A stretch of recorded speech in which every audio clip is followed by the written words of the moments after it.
Imagine walking outside, not in a jacket, not in a t-shirt, nothing at all. Now imagine doing that 100,000 years ago.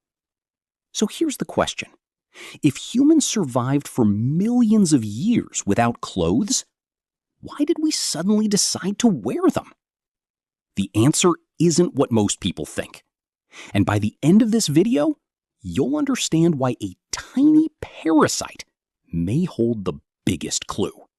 For almost all of human history, nobody wore clothes. Early human ancestors lived mostly in warm parts of Africa. They had already lost most of their body hair. That sounds strange, but losing fur actually helped. Running long distances under the hot sun creates a lot of heat. Sweating cools the body far better than thick fur ever could. It made early humans incredible endurance hunters. They could literally chase animals until the animals collapsed from exhaustion. No shirts, no shoes, no pants. Just skin. For hundreds of thousands of years, that worked perfectly. So why change something that already worked? We'll get there. But first, something happened that changed everything. Around 200,000 years ago, modern humans appeared. Not long after, some groups began leaving Africa. At first, everything seemed fine. Then they kept moving north. The weather changed. Temperatures dropped. Winters became deadly. Unlike mammoths, humans had almost no natural insulation. Without protection, hypothermia could kill in hours. Imagine sleeping outside during freezing nights. No tent, no blanket, no fire? At least not always. Your body loses heat faster than it can produce it. Suddenly, being hairless wasn't an advantage anymore. It became a serious problem. Humans needed something nature hadn't given them: a second skin. But here's the mystery. Archaeologists almost never find ancient clothing. So, how do we know when humans actually started wearing it? The answer is surprisingly disgusting. The clothing louse. It's basically the cousin of the head louse. Head lice live in hair. Clothing lice live in clothes. Without clothing, they simply can't survive. Scientists compared the DNA of these tiny insects. Then, they estimated when clothing lice split away from head lice. The result? Around 170,000 years ago. That's incredible, because it suggests humans were already wearing clothes by then. Not because we found the clothes, but because the parasites told us. Tiny insects solved one of archaeology's biggest mysteries. And what those first clothes looked like might surprise you. Forget jeans. Forget dresses. Forget perfectly stitched jackets. The first clothes were probably animal skins. Fresh hides, wrapped around the body, held together with leather strips. Simple, heavy, probably smelly, and definitely uncomfortable. There were no buttons, no zippers, no pockets.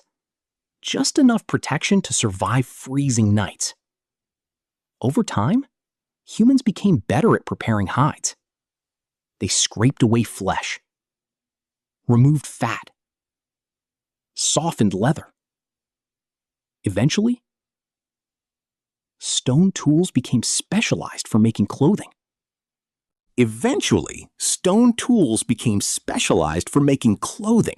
Later, bone needles appeared. Some of them are over 40,000 years old. That changed everything. Now, clothing could actually fit. It wasn't just survival anymore. It became craftsmanship. But warmth wasn't the only reason humans kept wearing clothes. Far from it. Clothing solved many problems. Cold was only one of them.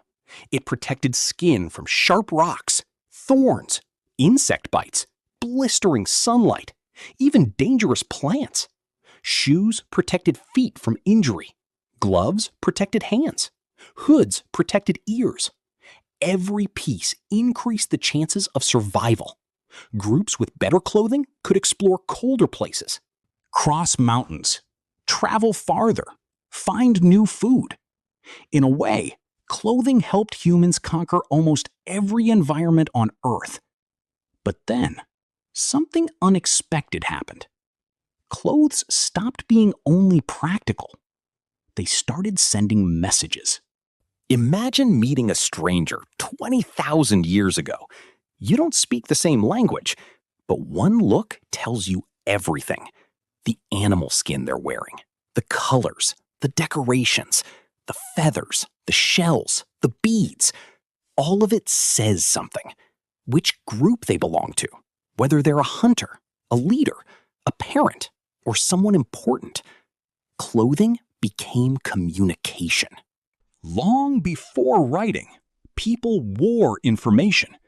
Some archaeologists believe decorated clothing helped build larger societies because strangers could instantly recognize allies, status, identity, trust. A simple necklace could speak louder than words. And over thousands of years, fashion was born. Eventually, humans weren't dressing only to survive. They dressed to impress. Different cultures developed unique styles. Some used fur, others used woven plants. Eventually came linen, then wool, then silk. Clothing became art, power, religion. Gradually, even politics. Kings dressed differently from farmers. Warriors looked different from priests. Every civilization developed its own look. And today, the average person owns dozens of outfits, something our ancient ancestors could never imagine. But all of it started with one simple problem: staying alive.